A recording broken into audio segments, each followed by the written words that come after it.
início agora a esse assunto. Então, introdução. Hoje nós vamos trabalhar só a introdução.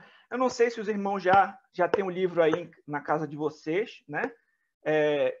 Quem ainda não tem, nós vamos facilitar, né? Para ficar bem em conta para os irmãos. Quem quiser adquirir, depois entre em contato comigo. Mas se você já tem, você pode abrir na parte da introdução do livro, né? Aí na sua casa, certo? Então vamos lá. Por que é tão importante, meus irmãos, esse tema, né? Do que se trata, então, estudar a respeito de teologia bíblica? Por que a gente estuda esse assunto?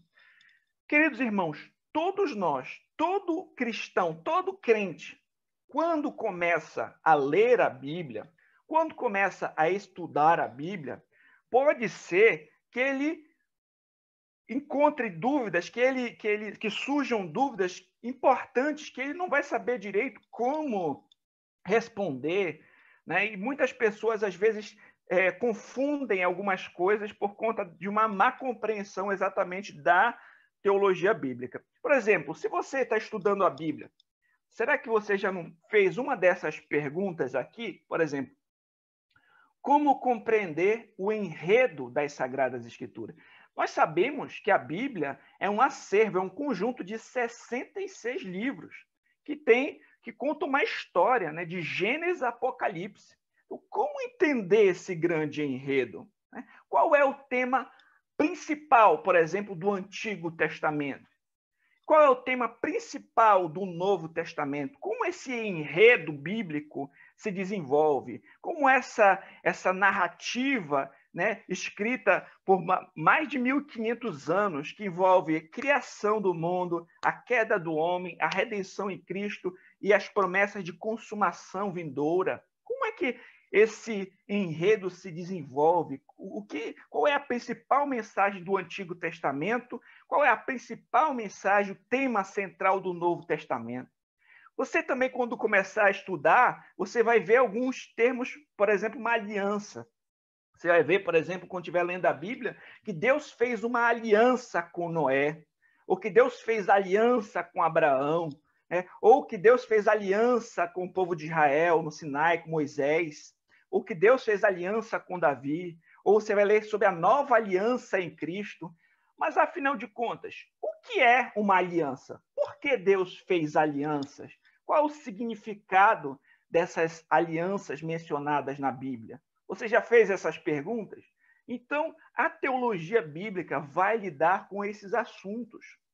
Qual é a relação, por exemplo, entre a antiga e a nova aliança? Quando você vai observar, quando você está lendo ali a Bíblia, você lê Hebreus 8, quando você vê que Cristo é mediador de superior aliança, né? Fala a respeito da nova aliança. O que significa isso? O que significa a antiga aliança e a nova aliança? E qual é a relação entre elas, né? Então, a teologia bíblica ela vai lidar com isso. Outra pergunta: as cerimônias, as leis que regiam Israel no Antigo Testamento são válidas para nós hoje? Sim ou não? Por quê? Teve uma vez que eu encontrei uma moça no hospital, ela era uma nova convertida.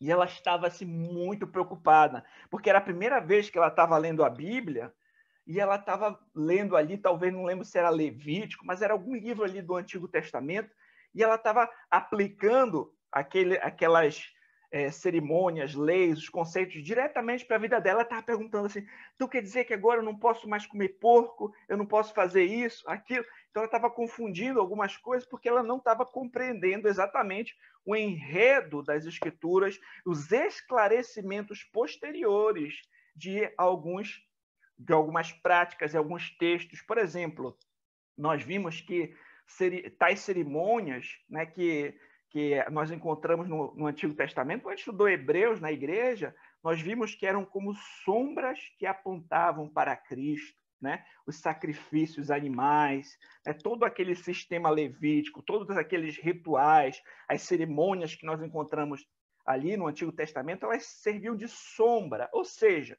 uma sombra anuncia que alguém está chegando. Quando você vê a minha sombra, você vê, olha, tem alguém chegando aí. Mas quando chega a pessoa, a substância, né, a realidade, você não precisa mais da sombra, você vai falar com a pessoa. Da mesma maneira, por exemplo, quando você vai construir um prédio, você utiliza os andaimes, né, para a construção de um prédio. Mas na feita que o prédio é construído, você desmonta os andaimes e você não vai mais utilizá-los, você vai entrar no prédio.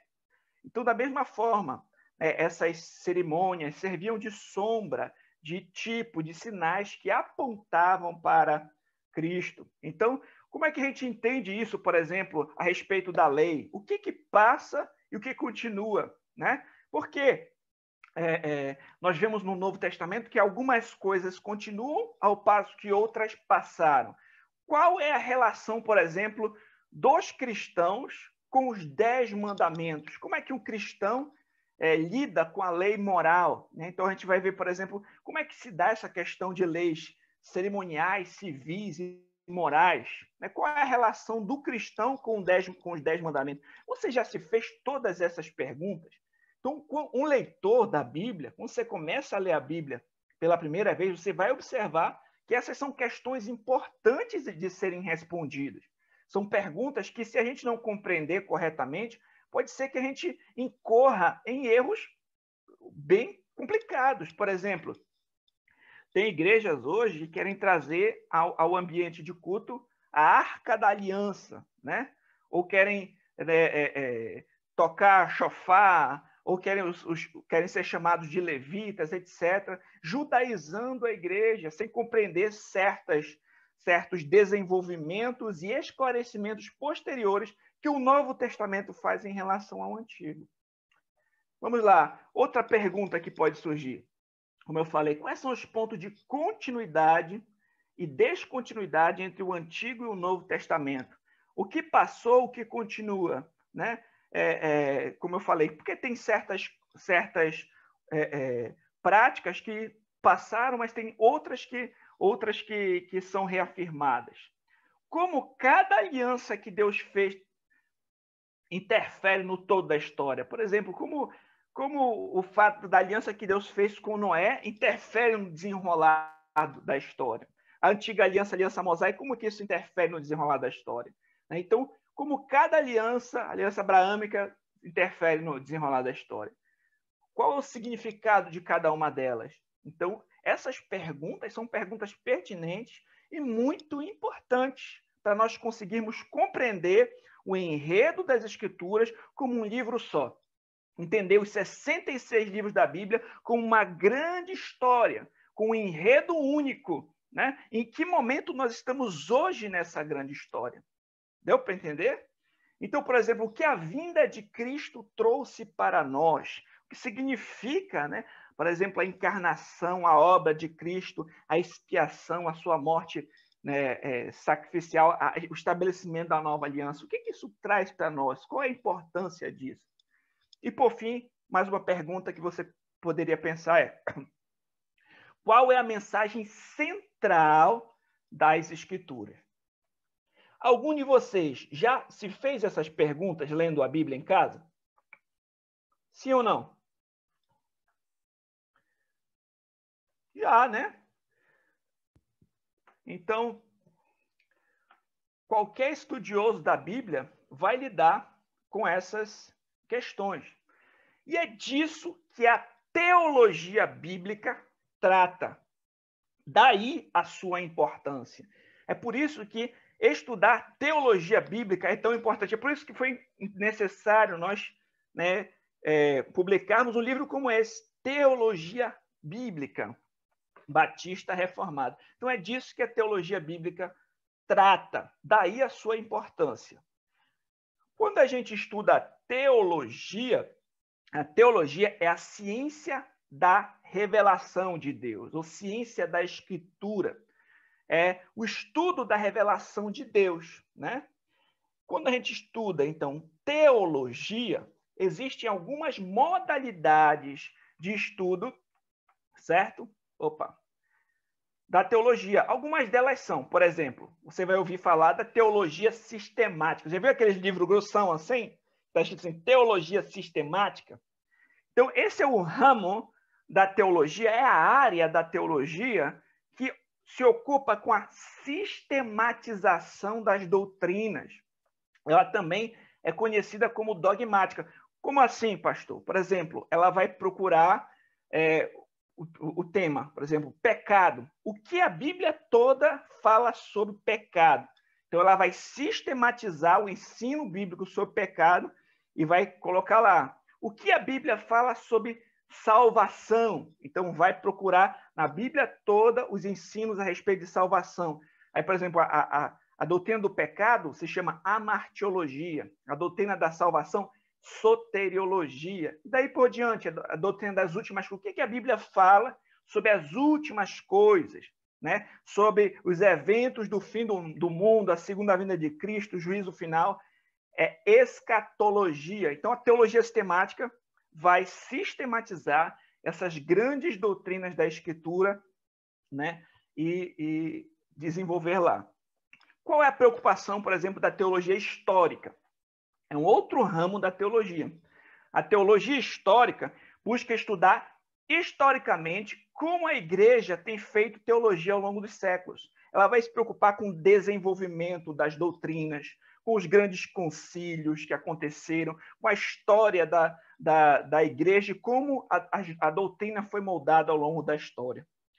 Outro ramo da teologia pode ser a teologia pastoral, que ela se interessa pelo estudo da aplicação prática da palavra de Deus na vida dos cristãos. Essa é a teologia pastoral.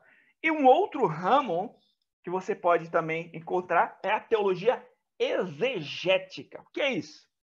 Ela estuda o processo de extração da mensagem de um texto a partir do seu contexto original. Por exemplo,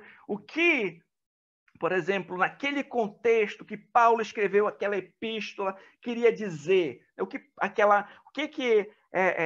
aquela mensagem significa à luz do seu contexto histórico, o seu contexto cultural, a língua que eles falavam naquela época. Então, ela vai extrair o que a mensagem naquele contexto e trazer, então, o significado para nós hoje. Então, ela vai fazer a exegese, ela vai extrair a mensagem da Bíblia e explicar, né, para nós hoje, à luz do seu contexto histórico, cultural, literário.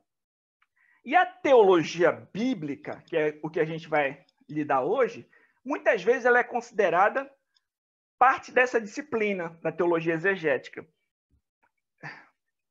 Então, a teologia exegética seria uma área mais ampla, né, que é essa que vai buscar extrair o ensino das escrituras à luz do seu contexto, e a teologia bíblica muitas vezes é considerada uma parte dessa grande área que se chama teologia exegética. Deu para entender?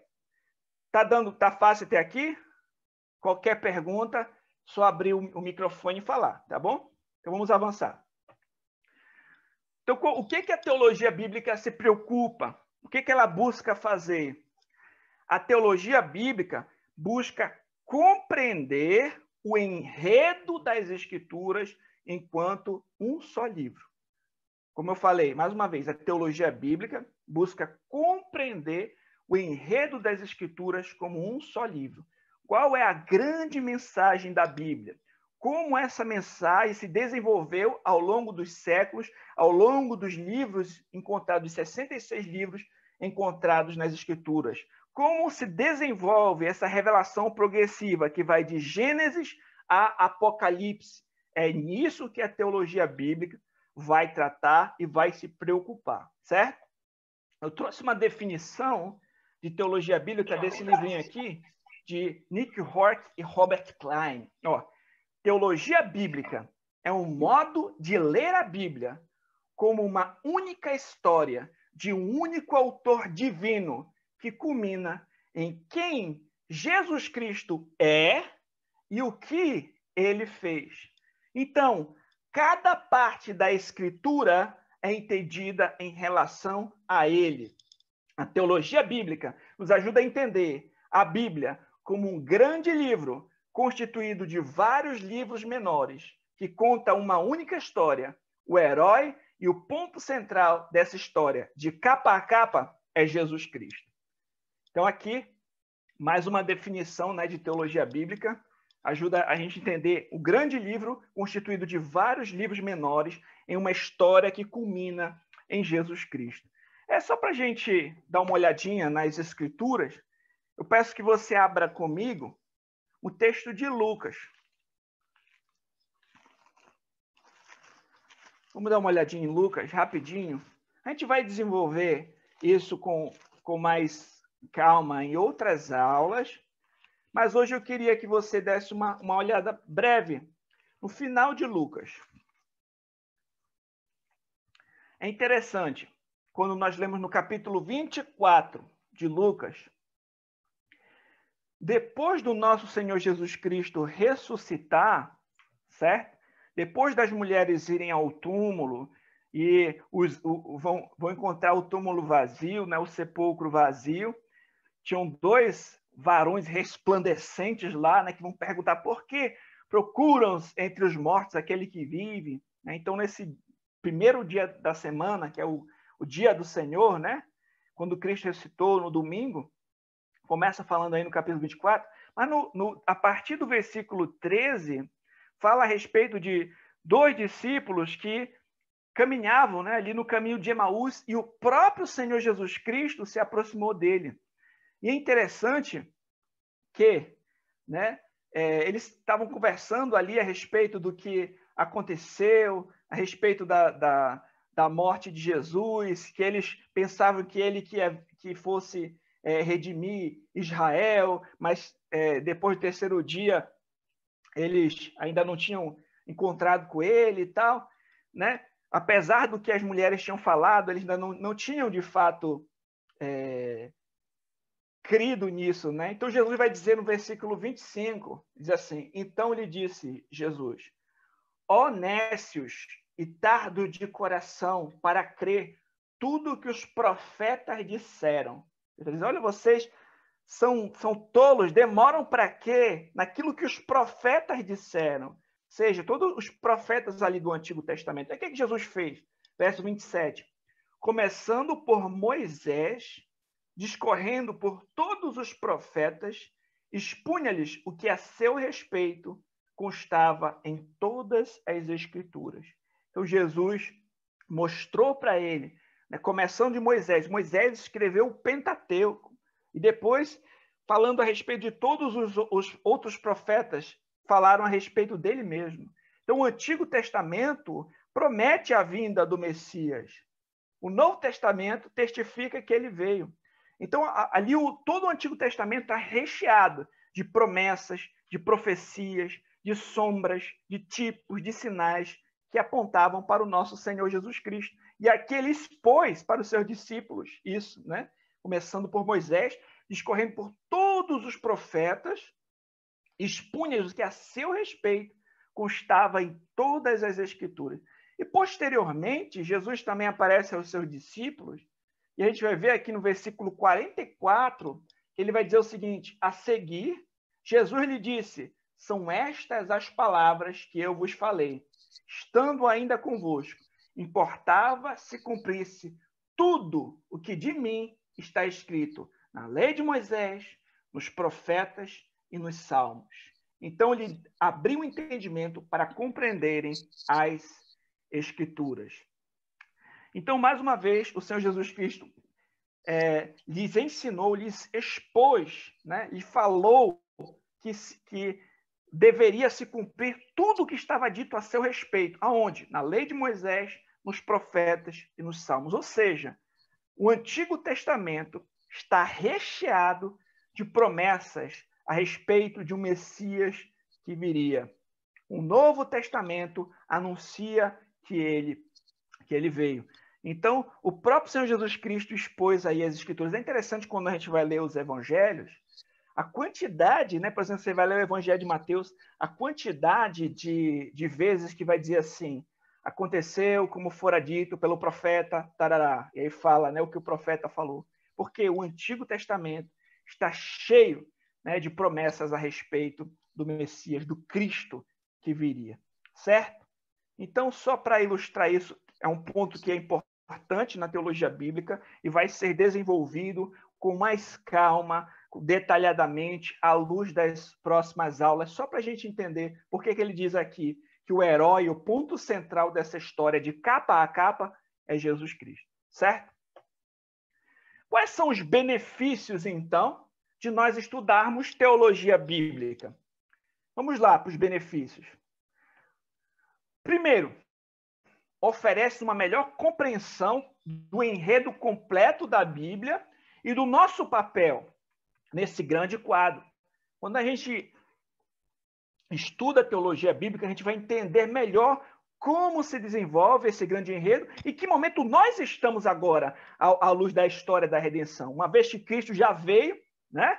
O reino de Deus já está entre nós, mas ainda não na sua plenitude. Nós aguardamos ainda a segunda vinda de Cristo, mas a gente está nesse momento em que a gente tem que ir pelo evangelho, ir pelo mundo e pregar o evangelho a toda criatura, né? O momento em que chamamos os rebeldes a se arrependerem, crerem em Cristo, mas aguardamos a segunda vinda de Cristo e a consumação de todas as coisas.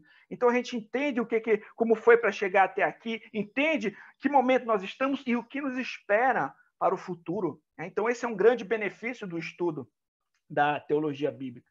Um outro benefício é essencial para hermenêutica. Hermenêutica é a doutrina da interpretação correta da palavra de Deus, né? Então, para a gente interpretar corretamente, é importante nós termos uma boa teologia bíblica para não cometermos alguns erros, como a gente já mencionou anteriormente. Terceiro, ensina como o Antigo Testamento se relaciona com a pessoa de Cristo, né? Nós vamos ver como é que Cristo é apresentado e prometido ali no Antigo Testamento. Nós vamos aprender como o Antigo Testamento se relaciona com Cristo, né? Quais eram as profecias que falavam a respeito dele, como elas se cumpriram na história. Quarto, ajuda-nos a compreendermos os aspectos de continuidade e descontinuidade entre as alianças divinas, prevenindo-nos de muitos equívocos e suas consequências danosas. Nós vamos, como nós vimos, né? Nós vamos entender que tem certas coisas que serviram, foram importantes para um tempo, para um período, para uma circunstância, mas que nós aprendemos os seus princípios, mas nós não estamos mais debaixo desse tipo de prática,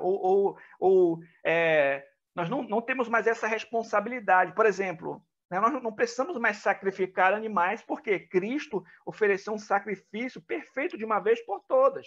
Aquele sacrifício ali era tipológico, era uma sombra que apontava para Cristo. Então, uma vez que Cristo oferece o sacrifício de uma vez por todas, nós não precisamos mais desse sacrifício. Então, todo aquele sistema, o sumo sacerdote, Cristo é o nosso sumo sacerdote perfeito, né, da ordem de Melquisedeque, que está à destra de Deus. Ele entrou no Santo dos Santos. Então, a gente vai entender que não faz sentido hoje eu querer, como alguns vão querer dizer, não, eu sou um sumo sacerdote, o cara vem todo vestido de sumo sacerdote, né, e querer voltar a fazer certas coisas, porque a gente precisa entender os aspectos também de descontinuidade e os aspectos de continuidade.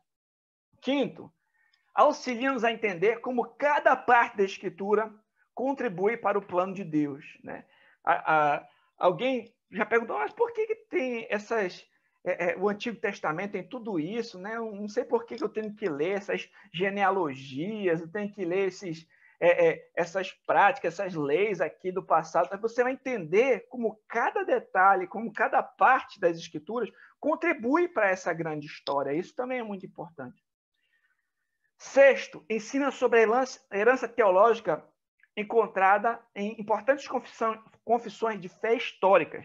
Eu falei para vocês, né, que esse livro aqui ele é baseado, uma introdução baseada na Confissão de Fé Batista de 1689. Né? Então, nós vamos conhecer um pouco a respeito da doutrina, que não é uma doutrina recente, nova, não, é algo histórico que você vai encontrar nas principais confissões de fé históricas reformadas e vai observar os seus distintivos também. A gente vai compreender, por exemplo, a diferença da posição batista para a posição pedobatista, ou seja, os batistas eles são credobatistas, eles entendem que, por exemplo, a entrada na nova aliança se dá pelo novo nascimento, pela regeneração, né? Ou seja, nós batizamos aqueles que fazem uma profissão de fé crível no Evangelho de Cristo, né? E os pedobatistas entendem, por exemplo, que os filhos dos crentes já estão, né, no Pacto da Graça, então eles batizam seus filhos, fazem uma relação ali com a circuncisão no Antigo Testamento, e a gente vai mostrar, vai trabalhar essa diferença e por que a nossa compreensão bíblica é do credo-batismo, porque nós entendemos que, de acordo com as Escrituras, só quem deve ser batizado é quem se arrependeu e creu em Cristo, e não nossos bebês. A gente vai trabalhar sobre isso e você vai entender, né, de uma maneira mais profunda e bíblica quando estudar esse assunto. E vai conhecer também o que essas confissões de fé históricas falavam. Sétimo, apresenta uma noção elevada a respeito do nosso Senhor Jesus Cristo, o mediador. Então é impressionante, quando você começa a estudar a teologia bíblica e ver, por exemplo, que Cristo é o verbo que estava no princípio com Deus e era Deus. Ele é o cordeiro que foi morto desde a fundação do mundo. Ele é o descendente da mulher que foi prometido desde Gênesis. É quando você vai entendendo que todo o Antigo Testamento está falando a respeito dele. Essa promessa vai se tornando cada vez mais clara, né? Ele é o segundo Adão, como foi nos dias de Noé, vai ser na sua segunda vida. Ele é o descendente de Abraão, por meio de quem todas as nações da terra seriam abençoadas. Ele é quem cumpre a lei de Moisés. Ele é que é o rei, conforme a descendência de Davi. Ele é o nosso cordeiro pascal. Você vai observando que Cristo é maior do que você imaginava, né? E que ele é o mediador da nova aliança. Enfim, né, que a gente vai estudando a respeito de Cristo, isso é maravilhoso, você vai tendo uma noção maior, um conhecimento do Senhor, isso é maravilhoso, né? Nós buscarmos conhecer o Senhor e nos relacionarmos adequadamente com Ele. Todo esse estudo, ele não tem que ser simplesmente para encher a nossa cabeça de informação, mas para nós nos relacionarmos com Deus, para nós levarmos em conta aquilo que ele diz, para nós observarmos, né, o que a sua lei, o que a sua palavra diz para nós, qual é a maneira como nós vivemos e nos relacionamos com ele e com o nosso próximo. Então, todo o ensino, né, toda a doutrina tem que redundar também em uma prática correta, em uma vida santa e em louvor a Deus e em glória a Deus. Certo? Então, o objetivo desse livro é ajudar você a compreender melhor o enredo das Escrituras, ter uma noção adequada do plano de redenção revelado na Bíblia, entender onde você se encontra nessa grande história. Esse é o nosso objetivo com esse livro aqui, né? Como é que nós faremos isso? Bom, nós faremos um breve panorama das Escrituras, né? Consideraremos como, ao longo dos séculos, esse maravilhoso roteiro divino tem se desenvolvido. Além disso, buscaremos extrair do texto bíblico, com o auxílio de grandes teólogos, tanto antigos quanto contemporâneos, o entendimento correto sobre essas preciosas verdades. E esses estudos devem nos levar à adoração a Deus e o cultivo de uma vida piedosa, em gratidão e obediência a Deus. Então, como eu falei aqui, nós vamos fazer um sobrevoo, um panorama, não hoje, né? Mas ao longo das aulas. Um panorama nas Sagradas Escrituras. Nós vamos ver como tanto teólogos do passado quanto teólogos mais recentes pensaram acerca dessas questões, desses textos, né? E vamos observar o que as Escrituras dizem sobre isso, fazendo esse sobrevoo nelas, certo? Quando a gente fala de teologia bíblica reformada, por que o nome do livro é Teologia Bíblica Batista Reformada, né? Porque diz respeito a um sistema teológico e bíblico que tem suas raízes na reforma protestante. Eu não sei se vocês já perceberam que atualmente, né, tem ocorrido um redescobrimento da teologia reformada. Então, um novo interesse na teologia reformada surgiu por parte de muitos. Muitos têm buscado saber o que aconteceu ali na reforma protestante, quem foi Martinho Lutero, quem foi João Calvino, quem foi Martin Butzer, né? Quem foi Zwinglio, né? Quem foram esses homens aí que encabeçaram esse movimento, né? Da reforma, o que foram os solas da reforma. Vocês já ouviram falar, né, de sola escritura, sola gratia, sola fide, solus Christi, soli Deo gloria, né? Vocês já ouviram falar nas 5 doutrinas da graça, conhecidas como 5 pontos do calvinismo. Então, muita gente está voltando a estudar, a conhecer a teologia dos reformadores, a teologia reformada, diante de uma bagunça teológica que surgiu também no nosso país. Muita gente ensinando textos fora de contexto, heresias. Então, esse redescobrimento, né, da doutrina reformada, que busca extrair, né, o ensino da Bíblia, né, e não da cabeça de ideias mirabolantes que surgem, mas tentar extrair qual é o ensino bíblico verdadeiro, né, tem sido despertado em muitos esse desejo de voltar às Escrituras, de voltar ao Evangelho. Entretanto, aquilo que nós chamamos de teologia bíblica aqui também é algo que precisa ser redescoberto e também tem muito a contribuir. Então, essa teologia bíblica reformada também tem muito a nos ensinar, né? Porque, como já redescobrimos os solas da reforma, redescobrimos as doutrinas da graça, entretanto, também precisamos redescobrir a teologia bíblica reformada, que é o que a gente vai estudar neste livro posteriormente. E por que batista, pastor? Por que nós vamos estudar a teologia bíblica batista reformada? Primeiro que nós somos uma igreja batista, né? A gente tem que conhecer qual é a teologia da nossa confissão de fé, né? A teologia dos batistas do passado. Então, o objetivo desse livro é apresentar especificamente a teologia bíblica batista reformada. Nosso objetivo é resgatar essa preciosa herança teológica que os batistas deixaram no século XVII e demonstrar a robustez dessa teologia. Um detalhe, meus irmãos, muito importante.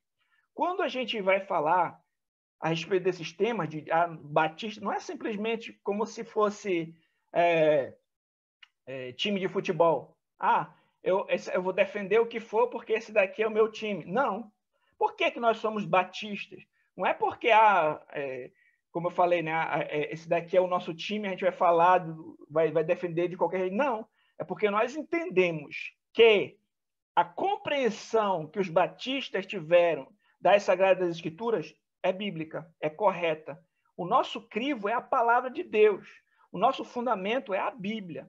Então, se aquilo que os batistas falaram corresponde com a Escritura, então nós vamos ficar com as Escrituras, né? Mas, se não corresponde, a Bíblia é que tem a resposta final. Então, nós não somos batistas simplesmente para querer criar um movimento ou para querer, né, ser como um time de futebol que a gente torce para esse time enquanto o outro torce para outro time. Não. É porque nós entendemos que o entendimento bíblico das doutrinas, né, nesses assuntos que estamos falando aqui foi alcançado por eles. Eles entenderam, eles conseguiram compreender corretamente as Escrituras. Eles expressaram, por exemplo, em suas confissões, aquilo que está na Bíblia, né? A Bíblia tem que ser o nosso crivo. Onde é bíblico, a gente caminha junto. Uma feita que a gente vê, não, isso aqui não é bíblico, então não dá para acompanhar.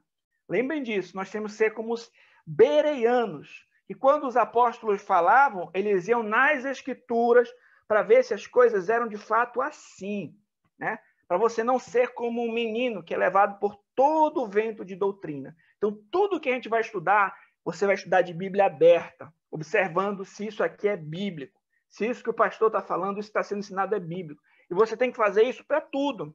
Para as músicas que você escuta, para as pregações que você assiste, para tudo. A Escritura é o nosso norte, certo? E um problema relacionado à denominação batista. Existe uma perda de identidade por parte de muitos batistas. Isso é muito importante.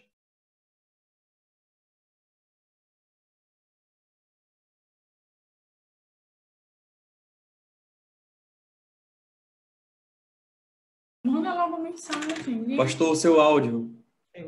Pastor, o seu áudio. Oi. Tá ouvindo? Não estava saindo áudio. Não estava saindo. Já resolveu? Agora sim. Isso é importante, haja vista que hoje, infelizmente, muitos batistas desconhecem a sua própria história, a sua própria teologia. há uma perda de identidade doutrinária em meio a muitas igrejas que se autodenominam batistas, né? Hoje é possível você entrar numa igreja local cuja placa, né, destaca a denominação batista e tratar-se, entretanto, de uma igreja com tendências neopentecostais ou caracterizada por outras doutrinas que não correspondem com as raízes da teologia batista. Ou seja, meus irmãos, hoje há uma perda de identidade. Você vai, às vezes, numa igreja e vê lá, batista. Você entra na igreja, é uma igreja neopentecostal. Ou batista, você entra na igreja, você não sabe o que vai ser ensinado ali ou não. Porque muitos batistas perderam a sua identidade. Você pergunta para um batista hoje, de onde vieram os batistas? O cara não sabe responder. Alguns até pastores. Ou quais são as doutrinas defendidas historicamente pelos batistas? O cara não sabe responder. Por quê? Quando se abandona, né, a confessionalidade, a confissão de fé da igreja, se abre as portas para tudo quanto é movimento esquisito e, como eu falei, são levados por vento de doutrina. Então, os batistas precisam redescobrir a sua teologia, redescobrir a sua confissão e redescobrir a sua história. Esse livro também vai trabalhar um pouquinho a respeito disso, da história dos batistas, num capítulo posterior. Nesse livro aqui, né, de Philip Griffiths, ele diz o seguinte: os batistas reformados precisam redescobrir a sua rica herança, a qual lhes proporcionará uma compreensão mais profunda da palavra de Deus. Esperamos os levará a caminharem mais próximos de Deus. Então, esse é um dos objetivos. Resgatar essa preciosa herança, né, dos batistas reformados do passado. Olha aqui, meus irmãos, o que eu coloquei. Assim, como o propósito de resgatar a preciosa herança teológica histórica dos batistas, muitos argumentos apresentados nesse livro são baseados na Confissão de Fé Batista de Londres, de 1689. Essa confissão de fé aqui da foto, né?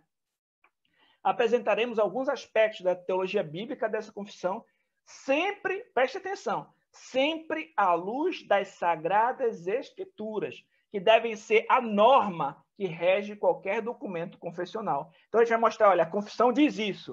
Vamos para a Bíblia? E a gente vai mostrar o que a Bíblia diz. Se a Bíblia bate com a confissão, poxa, então está aprovado, vamos crer nisso aqui. Então, esse que é o objetivo. As Sagradas Escrituras devem ser a norma que rege qualquer documento confessional, inclusive a nossa confissão de fé. Certo? Por que, então, pastor, uma confissão tão antiga? Por que ela ainda tem nos a ensinar? Poxa, o pessoal lá de 1689, na realidade, ela foi redigida em 1677, né? Só foi publicada depois em 1688 e ficou conhecida em 1689. Por quê? Porque quando os credos e as confissões estão de acordo com a Bíblia e expõem corretamente os seus preceitos, eles não se tornam obsoletos, mesmo com o passar dos anos. Esse é o motivo de uma confissão tão antiga ainda ter tanto a nos ensinar. Ou seja, se a Confissão Batista de 1689 corresponde corretamente com o ensino da Bíblia, ela não vai se tornar obsoleta. Né? Por quê? Porque a Bíblia é inerrante, infalível, é a palavra de Deus. Se ela está expondo o que diz a palavra de Deus, vão passar os anos e ela vai continuar, né, sendo relevante para nós. Aqui, só um detalhe, meus irmãos. A importância sobre credos e confissões. Né? Aqui tem um gráfico aqui, voltando aqui, ó. Opa, que mostra, né, como os credos e confissões ajudam a gente a não desviar da doutrina, da ortodoxia, da doutrina reta, né? Ou a interpretação bíblica que atenta aos erros e acertos ao longo da história. A gente vai observar, por exemplo, o que a igreja tem defendido a respeito da pessoa de Deus ao longo dos séculos. Ou a doutrina da Trindade, né? Nós entendemos que Deus é triuno, que é um em essência e tripessoal. Ao longo dos séculos, nós temos pensado assim, os credos vão dizer, olha, é isso que nós pensamos sobre Deus. Isso ajuda a gente a manter, mesmo com o passar dos anos, o mesmo pensamento bíblico, a mesma doutrina. Agora, quando a gente não observa, né, nenhum credo, não observa a história da interpretação, o que acontece? Velhas heresias voltam e muitas pessoas se desviam do caminho. Por exemplo, o arianismo, que não vai crer na divindade de Cristo, né? Ou outras heresias relacionadas à pessoa do nosso Jesus Cristo, a respeito da Trindade. Então, os credos e confissões, eles não substituem a palavra de Deus, mas eles ajudam a gente a preservar, então, a ortodoxia, a doutrina reta, a não se desviar. Então, existem mais de 2000 anos de história da interpretação das Escrituras. É muita pretensão a pessoa chegar hoje e querer interpretar tudo diferente do que a igreja interpretou há 2000 anos, do que nós temos entendido há 2000 anos. Então, essa é a importância. Os documentos históricos, como credos e confissões de fé, jamais tomam o lugar das Escrituras, mas auxiliam na interpretação bíblica, ajudando a igreja a não repetir as heresias que surgiram ao longo da história do cristianismo, né?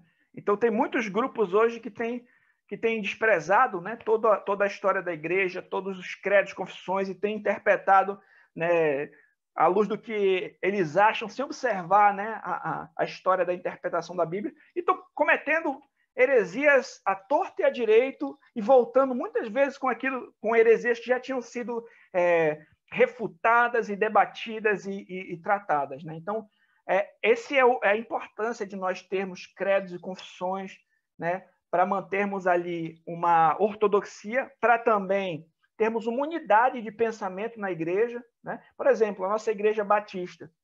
Aí uma pessoa se converteu na Assembleia de Deus, o outro era adventista, o outro era católico, o outro era macumbeiro, o outro... Todos se converteu, né? Ou alguns só mudaram de denominação, alguns se converteram, e está todo mundo junto ali. Se não tem uma confissão de fé, meu amigo, vai ser uma verdadeira salada de fruta, essa doutrinária, essa igreja. Um vai querer batizar bebê, outro vai querer guardar o sábado, outro vai querer fazer um ato profético, sei lá o que for. Então, a confissão de fé também vai ajudar a doutrinar a igreja a uma unidade de pensamento e também a ensinar, né, aos seus membros importantes doutrinas, os fundamentos da fé, as importantes doutrinas das Sagradas Escrituras. Por isso que é tão importante nós estudarmos, nós lermos a nossa confissão de fé, e o pastor Mário está trabalhando aqui conosco, né, na escola dominical. Por fim, queridos irmãos, eu vou apresentar como é que o livro vai se desenvolver, né? Hoje foi só a introdução para dar um gostinho de quero mais. É só para a gente, com um aperitivo, né? Para você querer continuar ali, né, estudando e se alimentando desse assunto. Vamos lá.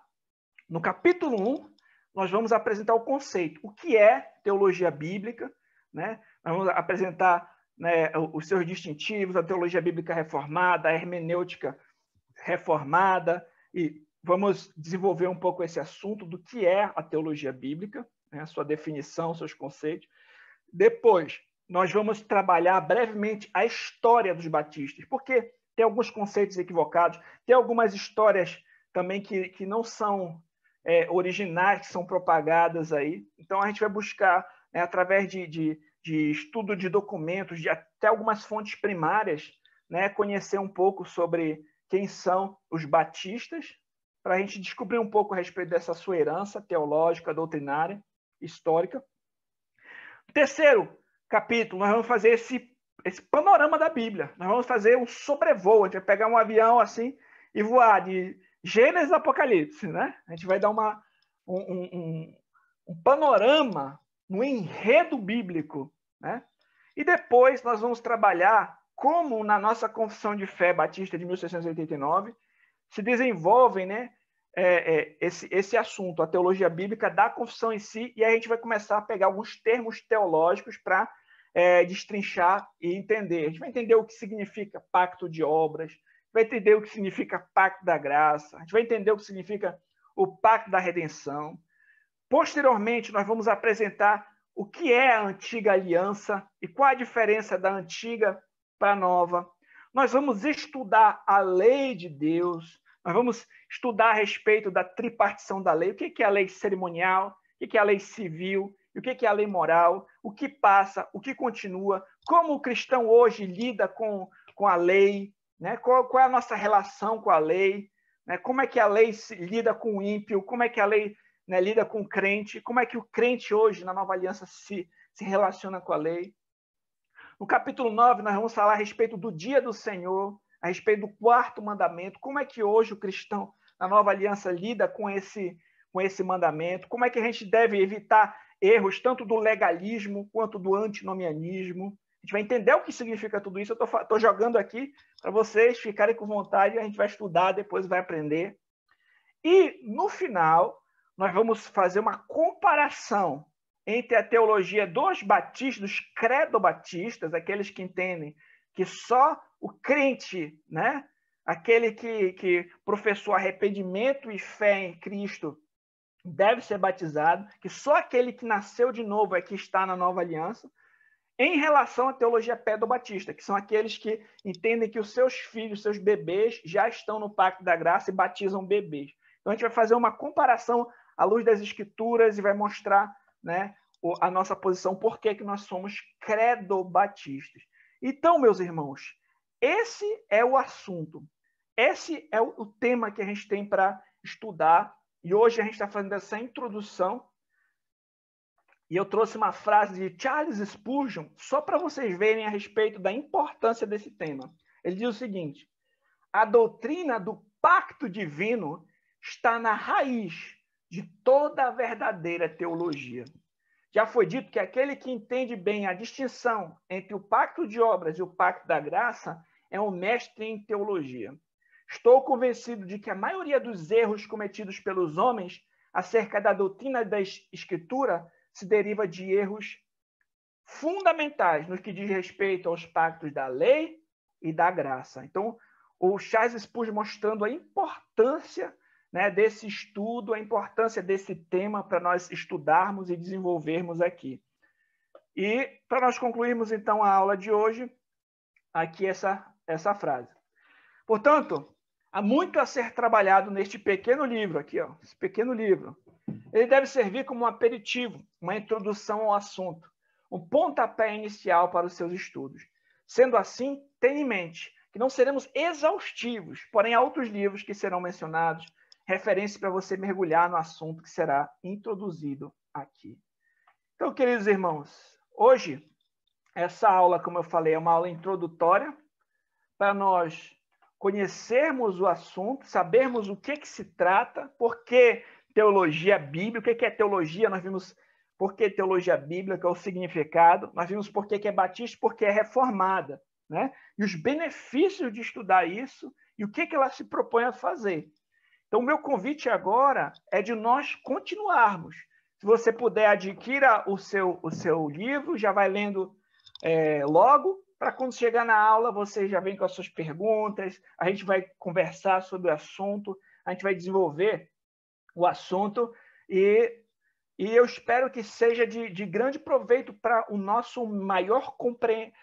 maior compreensão a respeito do Senhor, da sua palavra e da nossa vida à luz da sua palavra, de como nós vivemos, então, à luz da palavra de Deus, como essa compreensão, por exemplo, a respeito do Senhor, nos leva a adorar o Senhor de uma outra maneira, a nossa compreensão a respeito da lei de Deus, como o próprio irmão William trabalhou um pouco aqui naquele dia, né? Afeta a nossa vida prática, como a nossa compreensão a respeito do dia do Senhor nos faz, por exemplo, nos leva a uma outra compreensão a respeito da adoração, da importância do culto público, da comunhão com os irmãos, e por aí vai, meus irmãos, que esse assunto é muito rico, né? Eu estou animado para nós estudarmos sobre isso, e eu espero que seja de grande proveito para vocês.